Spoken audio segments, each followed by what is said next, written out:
artículo 99 de la Constitución. Funcionarios que pueden ser parlamentarios, que pueden ser ministros, que pueden ser incluso el presidente de la República, vocales supremos, fiscales supremos, etcétera. Es decir, funcionarios aforados, con la protección constitucional que ello implica.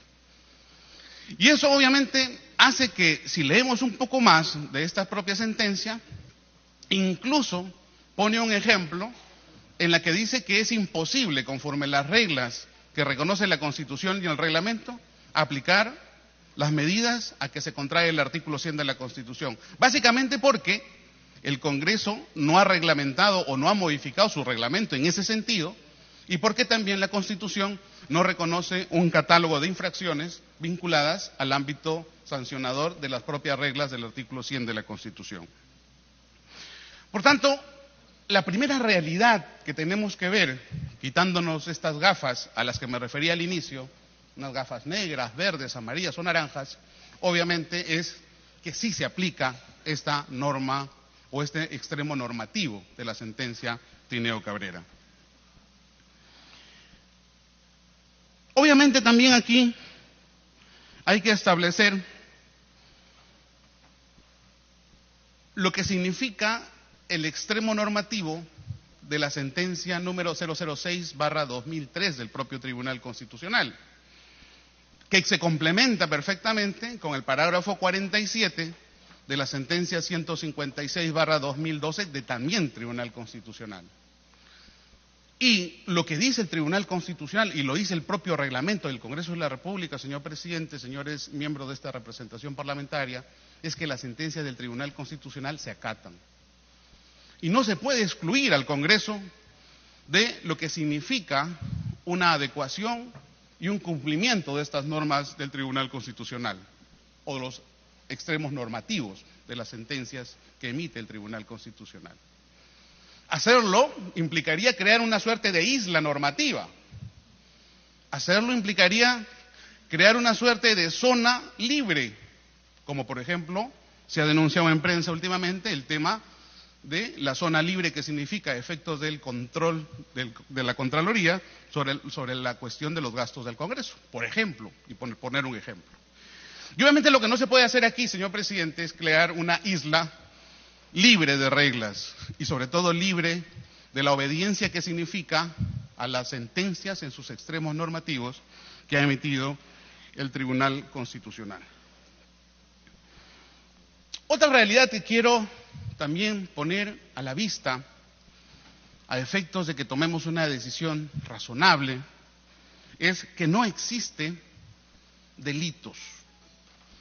Y aun cuando pudiéramos decir que lo que menos nos preocupa son los delitos que se nos imputan, porque judicializado que sea este tema, no nos cabe la menor duda que la Fiscalía, vinculada que sea por el tema de la denuncia constitucional y derivada esta al ámbito judicial, el Poder Judicial absolutamente va a cerrar esta investigación a la primera de cambio, porque no existe posibilidad, dentro de la lógica de tipificación y de la lógica del reconocimiento de la ley sobre estos hechos, de que pueda constituirse, probarse y condenarse por delito alguno.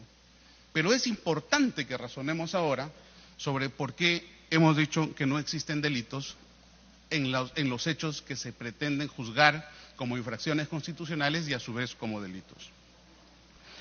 Se ha imputado al señor Bocángel la comisión del delito de cohecho activo genérico y tráfico de influencias. Y efectivamente, la doctrina, la forma como se racionaliza la reacción penal del Estado, denominada por algunos como dogmática penal, ha establecido reglas para interpretar tanto el tráfico de influencias como el delito de cohecho activo genérico. Se ha dicho, y con toda razón, por ejemplo, anteriormente, que no se puede hablar de una comisión en términos de concurso ideal de un delito de tráfico de influencias y a su vez de un delito de cohecho, porque, entre otras cosas, el delito de tráfico de influencias significa per se una criminalización anticipada de hechos que, de no criminalizarse con anterioridad, devendrían en la comisión de hechos delictivos como el cohecho. Esto es, el tráfico de influencias sirve para evitar que se cometan delitos a posteriori. Y si se evita y anticipa y se adelanta la frontera punitiva a efectos de evitar que eso ocurra, ¿cómo finalmente podemos decir que hay cohecho y a su vez hay tráfico de influencias? Se ha dicho claramente y creo el ejemplo es bastante bueno para graficar el tema en concreto. Pero sobre todo cuando se habla del cohecho activo. El cohecho activo, en estos términos, establece una criminalización de aquel que ofrece, y aquel que ofrece algo que además sea cualitativamente capaz de vulnerar el bien jurídico que se tutela en razón a este adelantamiento de la frontera punitiva, es decir, anticipándose a la comisión o a la consumación material del bien jurídico, a que ese bien jurídico se ponga en riesgo. Se habla del delito de tráfico como un delito y de cohecho como un delito de mera actividad. Entonces, bajo esta lógica se dice que el mero ofrecimiento implicaría la comisión o la consumación del hecho. ¿Y qué es lo que ofreció Bocángel? ¿Qué es lo que ofreció? La defensa del señor Fujimori ha dicho que el señor Fujimori ofreció la reelección a quien le era su interlocutor en esa reunión. ¿Y qué ofreció Bocángel? Se ha establecido sobre la base del informe que ha leído el señor Segura qué ofreció Bocángel, claramente. Me pareció escuchar, porque obviamente no ha sido claro, que Bocángel le ofreció un almuerzo. O dijo que vayan a almorzar y conversen. ¿Y qué dice el propio informe de Daniel Estrada, ilustre parlamentario de las izquierdas del año 2002? En su informe, que es la base además, y uno de los primeros informes que se utilizó para el tema del desafuero de congresistas, es que respecto de los ofrecimientos, tiene que ser un ofrecimiento cualitativamente capaz de vulnerar el bien jurídico tutelado. En su página 108, en la página 108 del informe de Daniel Estrada, dice, por ejemplo, que regalos de cumpleaños, invitaciones a comidas, etcétera, por más que se hagan en consideración al oficio del funcionario y se consideren objetivamente como regalos de apreciable valor, están socialmente admitidos. Es decir, no forma parte, en términos cualitativos, de un ofrecimiento capaz de vulnerar o de poner en riesgo el bien jurídico que se tutela.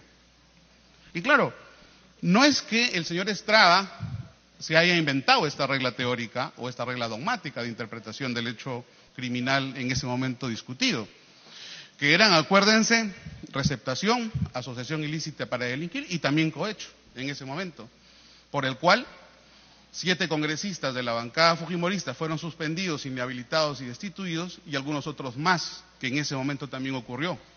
Y aquí está el informe en ese sentido. Y esa regla dogmática, obviamente, la motiva adecuadamente en la página, como digo, 108 del propio informe. Por tanto, aun cuando podemos decir que no hemos escuchado claramente lo que el señor Bocángel ha ofrecido en ese momento, lo que sí es claro es que de la trascendencia de los videos que en su momento se transmitieron, lo que ofreció Bocángel fue un almuerzo. Un almuerzo. Sobre esa base entonces, y sobre lo que ha dicho la jurisprudencia, los informes y lo que ha dicho este propio Congreso, no se puede decir que Bocángel, por lo menos en el hecho que se le imputa, haya cometido infracción constitucional o penal alguna.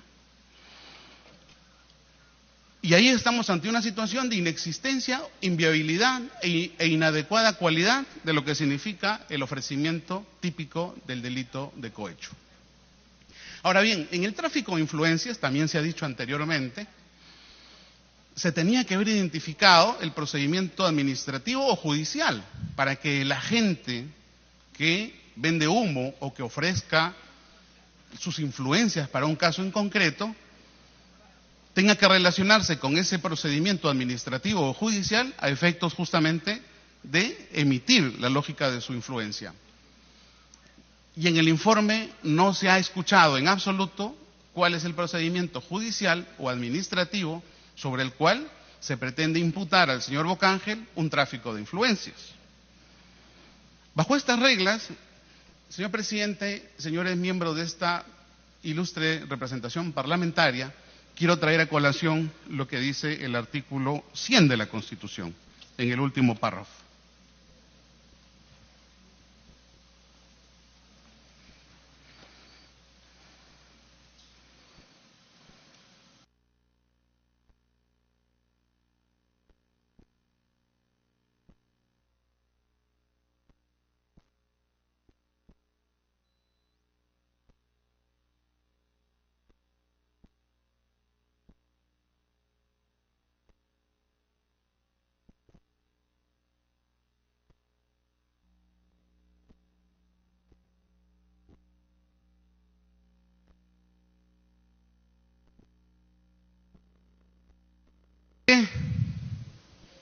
Lo que tenga que decir el Congreso en función a la acusación constitucional,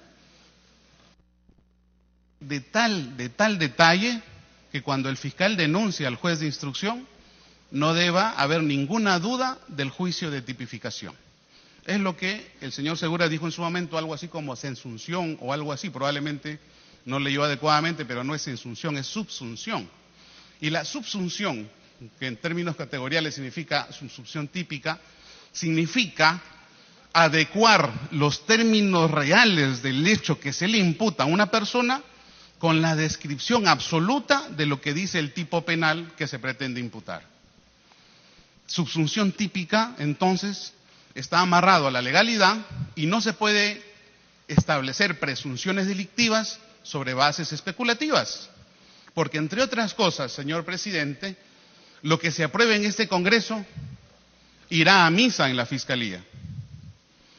Y lo que diga la Fiscalía en función a la acusación del Congreso tendrá que ser remitida en los mismos términos, sin rebajar y sin excederse, al Poder Judicial. Y el Poder Judicial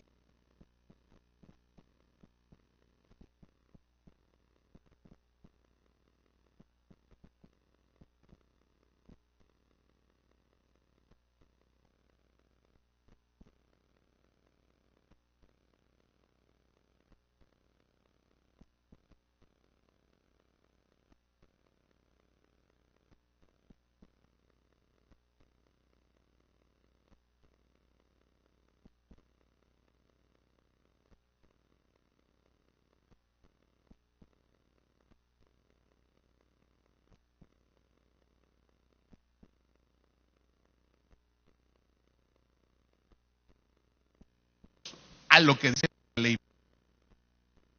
¿Cuál es el procedimiento administrativo? No se dice. ¿Cuál es el procedimiento judicial? No se dice.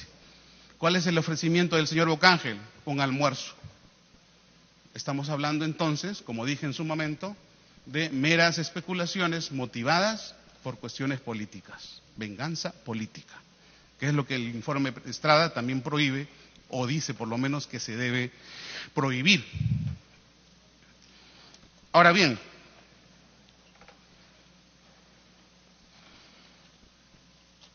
hablemos, señor presidente, de la sanción que se pretende imponer al señor Bocángel en razón a esta denuncia y acusación constitucional. La sanción que se pretende imponer al señor Bocángel es la de destitución. ¿Se habló de suspensión en el informe del señor Segura? No. Entonces, ¿por qué se ha venido hablando en los últimos días, anticipando probablemente decisiones que la vamos a conocer en las próximas horas, de suspensión? Tanto la suspensión como la inhabilitación como la destitución, señor presidente, señores miembros de esta representación parlamentaria, son sanciones. Sanciones que reconoce la Constitución en el artículo 100. Sanciones que el propio Jurado Nacional de Elecciones, a efectos justamente de tramitar procedimientos de inscripción de candidaturas, estableció en su máximo grado dicha naturaleza respecto de la suspensión. Así tenemos, señor presidente, el expediente 107/2006 con la resolución 167/2006 del Jurado Nacional de Elecciones, recaída en el expediente del señor Rolando Reategui, de la bancada fujimorista, o de la bancada de Fuerza Popular, mejor y más precisamente dicho.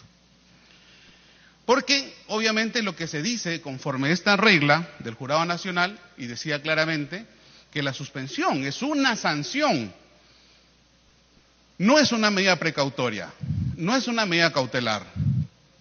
Y como sanción tiene que haberse solicitado en el ámbito del informe de la Subcomisión de Acusaciones Constitucionales para que sea debatida en el ámbito de la Comisión Permanente y para que a su vez sea aprobada o no en el ámbito de este seno plenario de representación parlamentaria. Y la pregunta que nos hacemos es si esa suspensión fue pedida, discutida y presentada a votación en esta representación parlamentaria. Y la respuesta es no. En todo el informe de las 198 páginas, motivadas aparentemente, como ha dicho el abogado que me ha precedido en el uso de la palabra, se ha hablado en absoluto de suspensión. Entonces, si la Constitución habilita a suspender, destituir e inhabilitar, entonces tenemos que tener claro, señor presidente, que estas tres son las únicas sanciones que se habilitan a efectos de los juicios políticos y los antejuicios políticos. Porque en todo caso, el juicio político sometido a esta consideración parlamentaria es el de destitución y el antejuicio político es la derivación de la causa al ámbito de la Fiscalía y el Poder Judicial. Establecer sobre esa base de derivación al ámbito de la Fiscalía y el Poder Judicial una suspensión intrínseca a dicha derivación, obviamente sería incluso contrario a la Constitución.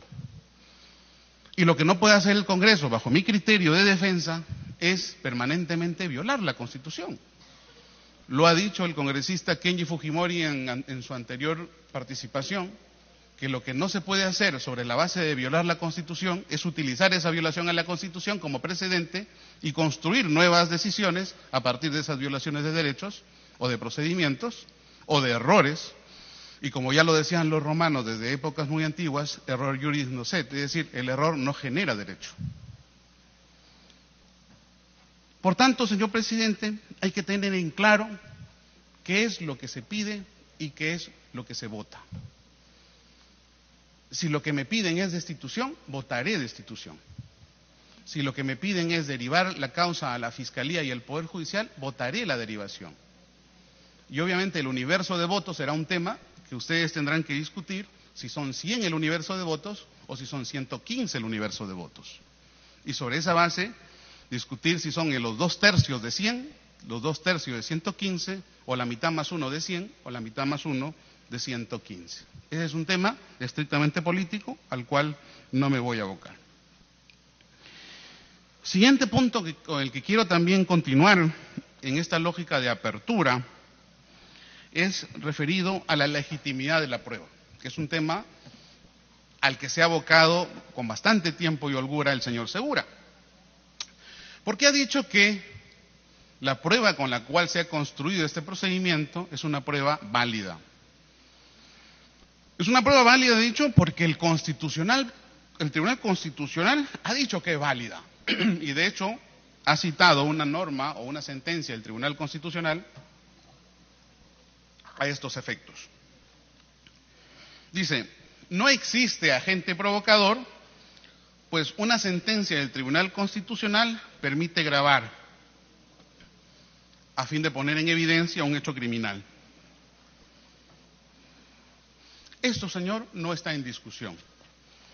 Lo que sí está en discusión, y ahí quiero que probablemente estemos un poco más abiertos ya, que esta sentencia, señor presidente, habla de sujetos particulares, habla de sujetos que se conectan con la antijuricidad del hecho y se habilitan a partir de esa conexión para grabar, incluso para interceptar comunicaciones, cosa que en términos ordinarios estaría prohibido, justamente por esta conexión de antijuricidad.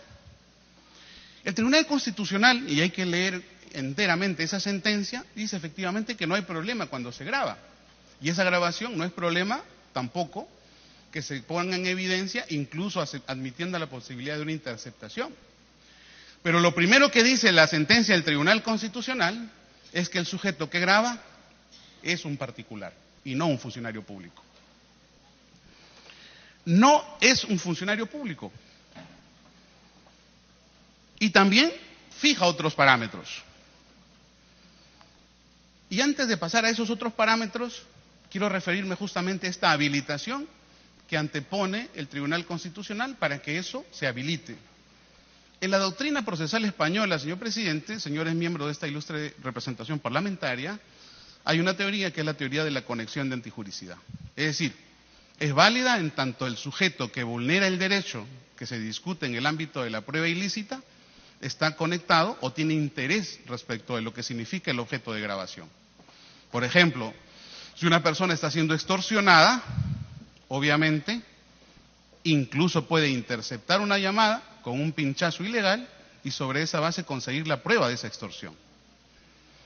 Esa conexión de antijuricidad hace que el hecho en términos prohibidos primigeniamente se vuelvan lícitos